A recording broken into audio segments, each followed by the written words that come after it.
Autism ఉన్న వాళ్ళకు disability certificate కానీ లేదా యూడిఐడి సర్టిఫికేట్ కానీ ఎందుకు చేయించాలి? ఈ విధంగా మీరు కూడా ఆలోచిస్తున్నారా? అలాగైతే ఈ వీడియో మీకోసమే. యూడిఐడి అంటే unique disability identification card certificate.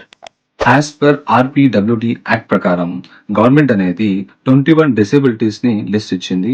ఆ 21 డిసేబిలిటీస్ లో ఏదైనా ఒక డిసేబిలిటీ మీకు ఉన్నట్లయితే మీరు యూడిఐడి కార్డ్ కోసం అప్లై చేసుకోవచ్చు.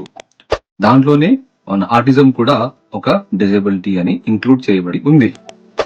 ఇక్కడ క్వశ్చన్ ఏంటంటే ఈ యూడిఐడి కార్డ్ ఎందుకు చేయించుకోవాలి, దీని అవసరం ఏంటి అని చాలా మంది అడగొచ్చు.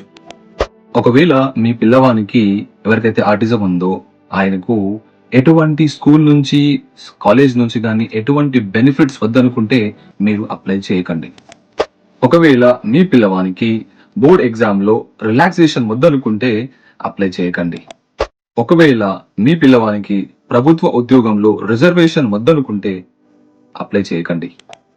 ఒకవేళ మీ పిల్లవాడు స్పెషల్ ఒలింపిక్స్ లో పాల్గొనొద్దు అని అనుకున్నట్లయితే మీరు అప్లై చేయకండి.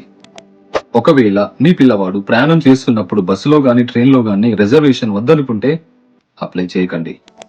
ఒకవేళ మీ పిల్లవాడికి గవర్నమెంట్ నుంచి ఫ్రీ ఎడ్యుకేషన్, ఫ్రీ ట్రీట్మెంట్ కానీ లేకుంటే బ్యాంక్స్ నుంచి లోన్ వద్దనుకుంటే మీరు అప్లై చేయకండి.